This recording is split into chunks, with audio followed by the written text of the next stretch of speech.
इतना बड़ा आतंकी हमला किया है तो थोड़ा सा तो अपना दिल संभाल के रखिए, जो होगा देखा जाएगा। घबरा क्यों रहे हैं? अब्बासी साहब, पहले तो आपसे पूछूंगी और पूछना भी चाहती हूं कि आधी रात को सपने आ रहे हैं कि राफेल आ गया, राफेल आ गया। आधी रात को उठकर प्रेस कॉन्फ्रेंस करने पड़ रहे हैं आपके आईएनबी मिनिस्टर को। अब जब इतना बड़ा आतंकी हमला किया है तो थोड़ा सा तो अपना दिल संभाल के रखिए, जो होगा देखा जाएगा। घबरा क्यों रहे हैं? जी, सबसे पहली बात ये है कि घबरा कोई नहीं रहा और उन्होंने प्रेस कॉन्फ्रेंस नहीं की, एक वीडियो स्टेटमेंट जारी की है। वो इसलिए कि हमें यकीन है कि हमारा पड़ोसी कहीं न कहीं फिर वो बालाकोट की तर्ज पे कोई हमाकत ना कर दे। और पिछली मर्तबा तो हमने चाय-शाय पिला के बड़े बाइज़्ज़त तरीके से रुखसत किया था, फिर दरमियान में कुछ मुल्क डाल लिए गए थे, तो इस मर्तबा हम रुखसत नहीं करेंगे। इसलिए एडवांस में एक वार्निंग थी, समझाने की कोशिश थी कि ऐसी कोई बेवकूफ़ाना हरकत ना करना, क्योंकि न्यूयॉर्क टाइम ने तो आपकी पूरी स्टोरी शाया कर दी है कि 50% आर्मी के पास असला ही नहीं है और जो 50% आर्मी है उसके पास बोगस असला है।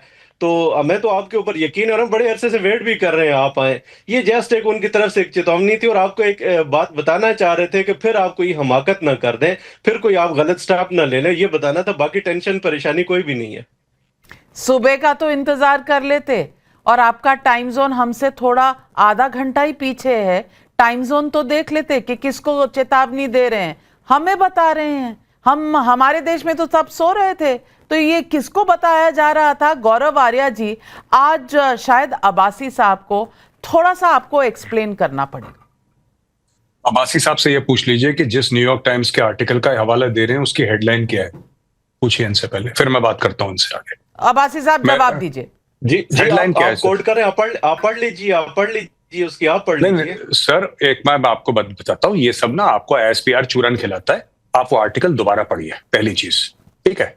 आप पहले पढ़िए आईएसपीआर वाले, जो आपके अताउल्लाह तारर साहब का एक ट्वीट है, उस पर भी मैंने आज जवाब दिया था। रैंडम। अब आप सोचिए नाविका, थोड़ी सी बात सोचिए। अगर भारतीय एजेंसी रॉ पाकिस्तानियों को फंड कर रही है तो क्या उनके बैंक में पैसे डालेगी? आप खुद सोचिए।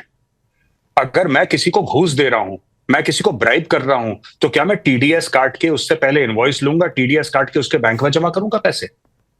अब ये कहते हैं कि ऐसा हुआ है। अरे भाई, अगर भारत कुछ कर रहा है, कोई भी मुल्क हो, पाकिस्तान भी करे या कोई भी मुल्क करे दुनिया में, चाइना करे, अमेरिका करे, कोई ऐसे क्या टीडीएस काट के बैंक में वो स्क्रीनशॉट्स भेज रहे हैं कि देखो इतना पैसा रिसीव हुआ, इतना पैसा। तो ये सब देखिए, चाय वाय पिलाई साहब, ये सब बातें आप मत करिए कि चाय पिलाई। हमने आपके 93,000 फौजियों को 3 साल बैठ के खाना खिलाया, आपके जर्नैल को Johnny walker black label whisky पिलाई, पाकीज़ा फिल्म दिखाई साहब, मीना कुमारी की, छोटी बात है, पूरा ऑडिटोरियम खाली करके।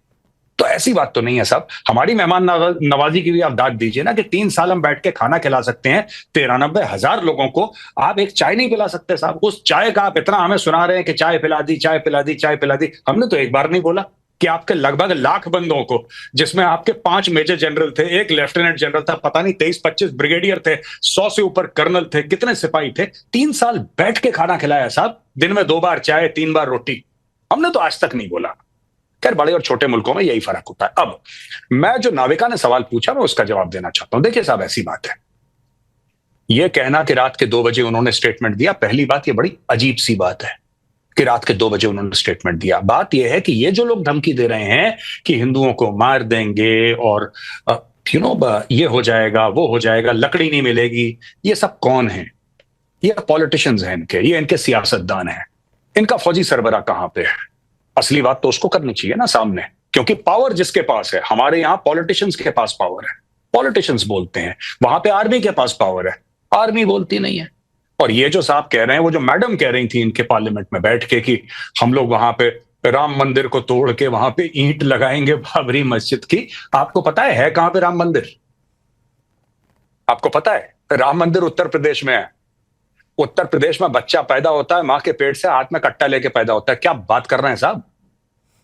आप यूपी में आ जाएंगे और यूपी वालों को धमकी देंगे आप? हमारा काम है धमकी देना दुनिया को, हम धमकियां देते हैं, धमकियां लेते नहीं है साहब। यूपी है, पूछिए जो यहां से महाजर गए उनसे पूछिए उत्तर प्रदेश किस बला का नाम है। तो साहब ये सब मत बोलिए हमें कि चाय पिलाई थी, कॉफी पिलाई थी। हमने तो कभी आपको ये एहसान नहीं जताया कि हमने 93,000 लोगों को हमने खाना खिलाया था। 3 साल खाना खिलाया था, 3 साल। हमने एक बार भी जिक्र नहीं करा। खानदानी लोग हैं सब, एक बड़प्पन है, एक शान है। छोटी छोटी बातों के बारे में हम बात नहीं करते। आगे दूसरा सवाल पूछिए जनाब मुझसे, मैं तैयार हूं। सवाल ये है, और गौरव आर्या सवाल ये पूछना चाह रही हूं कि क्या उल्टी गिनती शुरू हो गई है? क्योंकि पाकिस्तान जिस तरह से थरथरा रहा है, मुझे लगता है सीज फायर वायलेशंस हो रही हैं, बयान जिस तरह से आ रहे हैं, रातों को नींद नहीं आ रही, ये उल्टी गिनती शुरू हो गई ना? कयामत की रात आज है कि नहीं? नहीं, बिल्कुल इनको उल्टी गिनती शुरू हो गई। और ये जो रिपोर्ट क्लेम कर रहे हैं, उन्होंने ये नहीं बोला था। ये जो न्यूयॉर्क टाइम्स की साहब हमारे हैं जो कोट कर रहे हैं, पाकिस्तान से जो जेंटलमैन आए हैं, मैं उनसे कह रहा हूं कि वो रिपोर्ट कुछ और कहती है। हाँ, हम लोग जिस तरीके से अपने हथियारों का जखीरा बड़ा कर रहे हैं, हर महीने आप देखेंगे हजारों करोड़ की डील हो रही है, हजारों करोड़ों की डील। अभी हमने कितने 60-65 हजार करोड़ के राफेल खरीदे 26 नेवी के लिए, और ये हर महीने होता है कुछ ना कुछ। पहली चीज ये है। दूसरी बात मैं आपको बता रहा हूं कि पाकिस्तान किस चीज से डरा है। इनके जनरल बाजवा का बयान है, जो हामिद मीर, इनके जो टॉप जर्नलिस्ट, 2-3 टॉप नाम है पाकिस्तान में, हामिद मीर का स्टेटमेंट है कि जनरल बाजवा ने उनको बताया, आप जाके इंटरनेट पे देख सकते हैं, मैं कोई गलत बात नहीं कह रहा हूं, इंटरनेट पे आप जाके देख सकते हैं। वहां पे साफ तौर पे वो कह रहे हैं कि जनरल बाजवा कहते हैं, हमारे पास इतना तेल नहीं है कि हम अपने टैंकों में डाल दें। We don't have enough oil. देखिए, लड़ाई जज्बा है, कलमा पढ़ के मुल्क बना था, जज्बे वाली कौम है, एक मिसाइल आएगी सारा जज्बा हवा कर देगी। ये तो टेक्नोलॉजी की बात है। जज्बा वज्बा हैज नो वैल्यू। ये सब बेकार की फालतू की बातें हैं, बेरोजगार लोगों की बातें हैं कि बड़ा जज्बा है। कोई जज्बा वज्बा नहीं है। आजकल टेक्नोलॉजी की लड़ाई हो रही है, और जब नहीं थी तब भी हमने देख लिया था।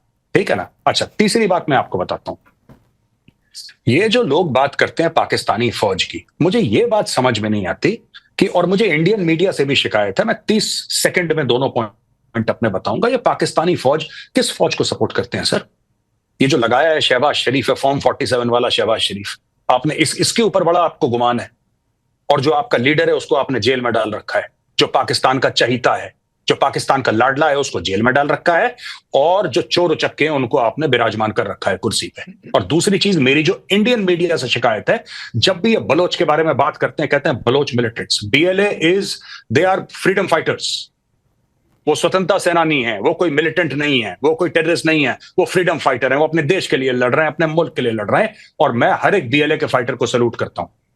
वो अपने मुल्क के लिए जान दे रहा है, वो अपनी आजादी के लिए लड़ रहा है। ऐसा थोड़ा ना हो सकता है कि आप जो आपके खिलाफ हथियार उठाए आप उसको बोलें टेररिस्ट है। नहीं, वो अपने मुल्क के लिए लड़ रहा है। बिल्कुल। और इन्होंने यही तो कहा था, पहलगाम वाले जो आतंकी थे उनके बारे में इनके प्राइम मिनिस्टर कह रहे थे, हो सकता है वो फ्रीडम फाइटर है।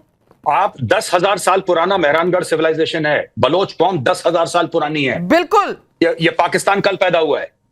बिल्कुल, और ये पाकिस्तान कल पैदा हुआ है। और फकार यूसुफजई, आपसे मैं सवाल पूछना चाहती हूं कि आपके ये जो दोनों शेर हैं, ये हैं कहां जाकर छुप गए हैं? वो शहबाज शरीफ साहब, आपके प्राइम मिनिस्टर, और जो आर्मी चीफ है, भीगी बिल्ली क्यों बने हुए, नजर ही नहीं आते?